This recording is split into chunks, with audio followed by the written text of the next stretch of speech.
बिस्मिल्लाहिर्रहमानिर्रहीम, अस्सलाम वालेकुम। आज 12 जून है, बुध का दिन है। 3 मामलात पर हम बात करेंगे। जो पहला मामला है, यकीन जानिए अल्फाज नहीं मिलते कि किस तरह से इस सारे मामले को आपके सामने रखा जाए। पूरी कौम ये देख रही है, सुन रही है, दिल खराश मनाजिर भी हैं और समझ नहीं आती कि क्या कहें इस सारे मामले पर। इमरान रियाज खान पाकिस्तान के सबसे ज़्यादा मकबूल, सबसे ज़्यादा सुने जाने वाले सहाफ़ी, आप देखिए एहराम की हालत में जिस तरह उनकी गिरफ्तारी की गई है, एयरपोर्ट से गिरफ्तार किया गया है, हज पर नहीं जाने दिया गया, इससे बढ़कर क्या जुल्म होगा। उनकी अहलिया रो रो कर कह रही हैं कि और क्या करना है हमारे साथ, बस कर दो, बस कर दो। क्या करना है इमरान रियाज के साथ आप लोगों ने, बस कर दो, कहाँ ले गए हो। रो रही है वो बेचारी हमारी बहन। अंदाज़ा लगाइए, वो कह रही है उसका साया अल्लाह उसके बच्चों पर कायम रखे, हम बड़े परेशान हैं। वो रोती चली जा रही हैं और बड़ा दुख हो रहा है। बहुत दुख और अफसोस की बात है कि ये सब कुछ फिर उनके ख़ानदान के साथ किया जा रहा है। और फिर वो कहती है हमें माफ़ कर दो, छोड़ दो, बस कर दो। और सुनना बड़ा मुश्किल है। वो मेरे पास ऑडियो मौजूद है, इमरान रियाज का वीडियो पैगाम है, जिसमें वो कह रहा है कि जी अगर मैं गिरफ्तार कर लिया गया, मुझे इतलात है इस तरह से कुछ हो सकता है, तो फिर ही आप ये वीडियो पैगाम मेरा देखेंगे। वो कहते हैं मैं 2022 में हज पर जाना चाहता था, मैंने कोशिश की, मुझे नहीं जाने दिया गया। 2023 में जाना चाहता था, नहीं जाने दिया गया। जिस तरह वो लापता हो गए, सब कुछ हुआ। कहते मैं इनसे कहता रहा कि मैंने हज पर जाना है, हज पर जाना है। तो कहा जी आप अगले साल चले जाइएगा। अब वो जब दोबारा जाना चाहता था, तमाम तरह से, ये इमरान रियाज का वीडियो पैगाम है कि मैंने हर अदालत का दरवाज़ा खटखटाया, सब जगहों पर गया, कोई एक केस ऐसा नहीं है, कोई एक इदारा ऐसा नहीं है जिसने बुलाया हो या केस बनाया हो, मैं उसके पास ना गया हूं। यहां तक अदालत में कहा कि जी मैं वापस आऊंगा, और कहा कि जी मुझे बहुत से लोगों ने बड़ी बातें कही कि जनाब बड़े तरीके हैं जाने के, मैं मुल्क से जाना ही नहीं चाहता, मैंने वापस आना है, मेरी नीयत ही सिर्फ हज की है। और मैंने अदालत में ये कह दिया, और अदालत में ये जो ऑर्डर आया, जिसमें डिवीजन बेंच ने, 2 रुकनी बेंच ने, इस्लामाबाद हाई कोर्ट के बेंच ने पूरे मुल्क से रिकॉर्ड मंगवा कर, किसी केस में मतलूब तो नहीं, कुछ नहीं, वहां पर इजाजत दी कि जी ये जा रहा है हज पर, इसको जाने दिया जाए और फिर ये वापस आ जाएंगे। 8 तारीख गालिबन उसमें लिखी। लेकिन आप देखिए ये आखिरी फ्लाइट थी जिस पर इमरान रियाज खान जाना चाह रहे थे। सब कुछ उन्होंने वीडियो पैगाम में बताया है। मैं कहता हूं उस शख्स का बड़ा हौसला है। फिर देखिए उसके बावजूद उनकी वहां से गिरफ्तारी किस तरह की गई है। वहां पर उनके दोस्त, उनके कुलीग्स, सहाफ़ी, वकला, जिनमें मियां अली इशफाक हैं, अजहर सिद्दीक एडवोकेट हैं, इनमें जनाब सिद्दीक जान हैं, दीगर लोग थे। उन सब ने वहाँ पर वीडियोस भी बनाई हैं। वहाँ उन्होंने पुलिस वालों से या दीगर जो सादा लिबास में थे, पता नहीं कौन लोग थे, नकाब उन्होंने चढ़ाए हुए थे। अब सबको पता है कि मुँह छुपाते हैं, मुँह छुपाते फिरते हैं, क्योंकि आप देखेंगे अब कोई वबा तो है नहीं, लेकिन मास्क सब ने पहने हुए थे। और मियां अली इशफाक कहते रहे कि मेरे को वारंट दिखाओ, कौन लोग हो, मैं बताओ, इस तरह हम गिरफ्तारी नहीं देंगे। और अजहर सिद्दीक साहब से मेरी बात हुई, कहते रहे कि हमारी कोशिश थी कम से कम पुलिस या कोई FIA, कोई इदारा इस तरह लेकर जाए, इसको लापता ना कर दें फिर। और ये वहाँ पर बहस होती रही। फिर वहाँ पर साफियों पर भी कोई तशद्दुद हुआ, उनसे बदतमीज़ी की गई, इसी तरह वकला के साथ। तो इमरान रियाज जो हैं उन्होंने ज़्यादा रेजिस्ट नहीं किया, क्योंकि एहराम में थे, उन्होंने उसका भी ख्याल रखा। और कोई भी बात हुई तो उन्होंने यही कहा। मेरे पास वो वीडियो है, मैं आपको दिखा देता हूँ। लब्बैक अल्लाहुम्मा लब्बैक, लब्बैक ला शरीक लक लब्बैक, इन्नल हम्दा व निअमता लक वल मुल्क ला शरीक लक। एहराम की हालत में जनाब, और उसका तो इंशाल्लाह हज कबूल है। लेकिन जिन्होंने रोका उनके लिए दीन में सख्त वईद है। कोई हज पर जाने से किसी को रोके तो आप सोचिए। लेकिन जब जिस तरह हदीस पाक में आता है कि जब हया ख़त्म हो जाए तो फिर कुछ भी करते रहो, तो अब ये हया शर्म ख़त्म हो चुकी है। चादर चार दीवार का तकद्दुस पामाल, किसी को एहराम में पकड़ो, किसी को हज पे ना जाने दो, कोई शर्म, कोई हया बाकी रही नहीं। वरना कलेजा जो है वो समझे छलनी हो जाता है कि जिस तरह से ये ऑडियो सामने आई है, जिस तरह से गुफ्तगू सामने आई हमारी बहन की, इमरान रियाज की अहलिया की। मेरे मियां को लेकर के सिविलियन कपड़ों में, हमें नहीं पता अब तक वो कहाँ है, एहराम की हालत में लेके गए हैं।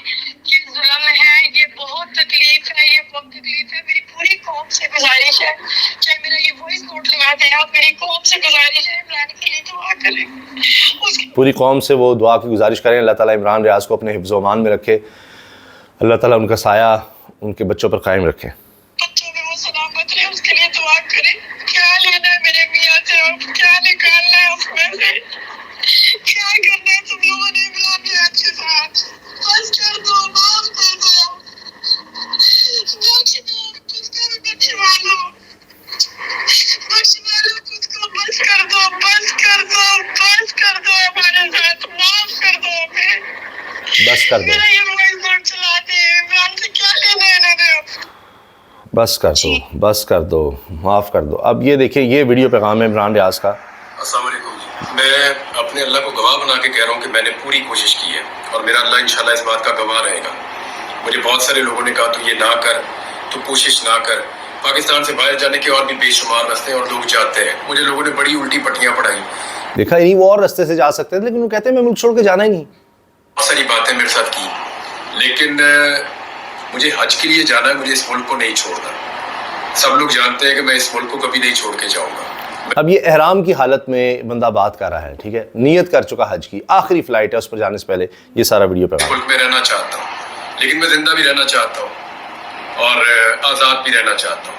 बार बार पकड़ के अंदर डाल देते हैं, बार बार मुझे कभी गायब कर देते हैं, कभी मुकदमा दर्ज कर देते हैं। दर्जनों मुकदमा मेरे ऊपर बार बार दर्ज किए गए। अब ये हद हो चुकी है। और ये सारी बात जिस तरह मैंने आपसे अर्ज़ की कि उसके बाद ये है कि जी इतनी दफ़ा मैंने जाने की कोशिश की, मैं हज पे जाना चाहता हूँ और पता नहीं ज़िंदगी कितनी है, ये सब बातें कर रहे हैं इमरान रियाज। तो गुजर जाएगी, अल्लाह ताला भी जानता है, और जो लोग रोक रहे हैं अल्लाह को उनका भी पता है। और देखें, अल्लाह को जवाब देना पड़ेगा सबको। तो ये बात एक हाजी जो जा रहा है हज करने, आज़मीन हज कहते हैं ना इनको, तो जिसने एक नीयत बांध ली, तो उसके साथ ये सलूक किया जा रहा है। पता नहीं और कितना हम गिरेंगे, समझ नहीं है। जब हम सोचते नहीं इससे नहीं गिरा जा सकता, इससे नहीं, ये चादर चादर तक़द्दुस पामाल, औरतों को हिरासा, बच्चों को हिरासा कर रहे हैं, घरों में जा रहे हैं, तोड़ फोड़ कर रहे हैं, लूट मार कर रहे हैं, इससे नहीं ज़्यादा नहीं गिरेंगे, नहीं, वो हद भी आगे पार कर जाती है। अब जनाब देखते हैं, क्योंकि ये फिर मामला अदालती महाज पर है और इसमें आगे चीज़ें सामने आएंगी।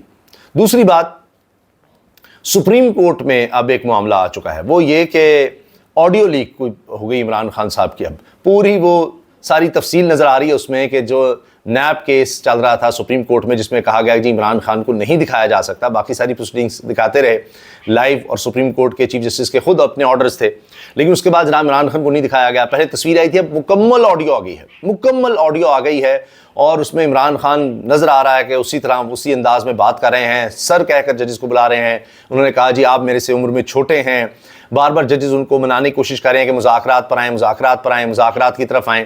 तो ऐसा लग रहा था वही जो हाई कोर्ट के जजेस का हाल था वही सुप्रीम कोर्ट का है, और ये बात लोग कर रहे हैं कि जी सुप्रीम कोर्ट के जजेस जो हैं वो मुज़ाकरात का कह रहे हैं, वो यानी कानून पर अमल दरामद करवा दें, अमल करवा दें, फैसले दे दें, तो वैसे ही सब ठीक हो जाएगा। तो इमरान खान उसमें कह रहे हैं जी फ्री एंड फेयर इलेक्शंस हों तो चीज़ें ठीक होंगी, और दीगर बातें जो उन्होंने वहाँ पर की हैं वो सब उसके अंदर मौजूद हैं ऑडियो में, और अब वो ऑडियो सब सुन रहे हैं, वायरल है।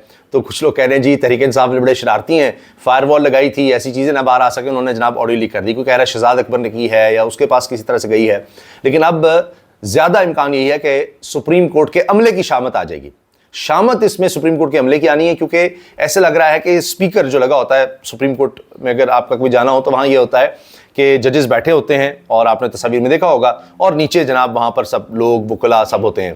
तो जजेस के आगे माइक लगे होते हैं, जब जिस जज ने बात करनी है वो माइक ओपन किया जाता है और उसमें वो बात करते हैं ताकि सबको सुनाई दे। तो स्पीकर्स लगे होते हैं।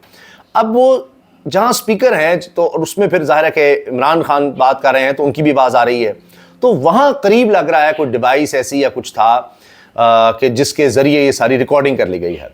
अब पहले भी कहा गया कि जी तस्वीर लीक हुई या थोड़ी सी वीडियो आ गई थी इमरान खान की, और उसके बाद ज़्यादा सख्ती कर दी गई थी, उसमें भी जनाब अमला मुलव्वस हो सकता है। अब फिर ये सारी सुप्रीम कोर्ट में अंदर ही शामत आएगी, सुप्रीम कोर्ट के अमले की शामत आएगी कि ये हो क्या गया है, और बड़े सवाल की जा रही है सब कैसे हो गया, क्या हो गया।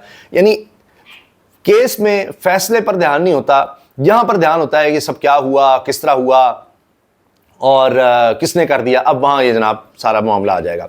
जहाँ तक बात शामत की है तो 3 लोगों की आ चुकी है और शामत, और अभी ये आगाज़ है। और ये हैं जनाब नून लीग के तीनों ज़बरदस्ती के MNAs, फॉर्म 47 के MNAs, 3 इस्लामाबाद के, जो गए थे इलेक्शन कमीशन में। सबको नज़र आ रहा था मिली भगत है, और इलेक्शन कमीशन ने केस भी इनका सुन लिया, और इस्लामाबाद के हाई कोर्ट के जज तारिक महमूद जहांगीरी साहब के खिलाफ फैसला दे दिया, जज के खिलाफ, कि जी हाँ आपकी दरख्वास्त दुरुस्त है, ये जज जो है बड़ा गलत है, ये गलत तरीके से केस चला रहा है, लिहाजा इससे ये लेकर सारा रिकॉर्ड मंगवा कर कहीं और दिया जाए। Chief justice Islamabad high court के पास मामला आया, उसमें उनके रिमार्क्स हैं कि जी आपने सब कैसे कह दिया, आप तौहीन अदालत में आपको सजा भी दे सकता हूं और 5 साल की नाअहल भी आप हो सकते हैं। आपको अब साबित करना पड़ेगा, वहां लेने के देने पड़ गए हैं। और खबर यह है, अब मैं आपको खबर दे रहा हूं, असल खबर, कि ये तीनों लोग ये सीटें ही खाली करने जा रहे हैं क्योंकि ये फंस गए हैं। तारिक महमूद जौहरी साहब इनको कहते रहे फॉर्म 45 ले आओ, ये कहते रहे हमें फॉर्म 45 नहीं मिला, झूठ बोलते रहे, बयान अल-फिक्र से भागते रहे। तो अब बात यह है कि अगर ये मामला आगे चलता है तो ये इनका झूठ पकड़ा जाएगा, ये नाअहल भी होंगे, जेल भी जाएंगे। लिहाजा ये सोचा जा रहा है, बल्कि ये कहा जा रहा है कि ये फैसला कर लिया, इमरान भट्टी साफ़ी हैं, उन्होंने कहा है कि ये फैसला इन्होंने कर लिया है कि ये सीटें ही छोड़ देंगे, यानी इस्तीफे दे देंगे तीन इस्लामाबाद के तीनों हल्कों से कि जी ज़िमनी इलेक्शन की तरफ मामला चला जाए, कम से कम इलेक्शन तो लड़ सकेंगे। यहाँ तो जनाब दोहरी बेइज्जती है, जेल भी जाना पड़ेगा, नाअहल भी हो जाएंगे, पता भी लग जाएगा जनाब हम इलेक्शन हारे हुए हैं और ये नई मुसीबत खड़ी हो जाएगी, तो लिहाजा जनाब सीटें ही छोड़ दो। तो ये कहाँ से सीटें छोड़ेंगे? अगर इंसाफ होने लग जाए इस मुल्क में, एक एक चीज़ सामने आने लग जाए, तो यकीन करें ये सब पकड़े गए हैं, सब पकड़े गए हैं। और यही इस चीज़ का सबूत है कि ये 3 इस्तीफे जो आएंगे, 3 सीटें जो खाली करेंगे, तो ये शिकस्त भी तस्लीम होगी और मान जाएंगे जनाब कि हम तो हारे हुए थे। अल्लाह हाफ़िज़।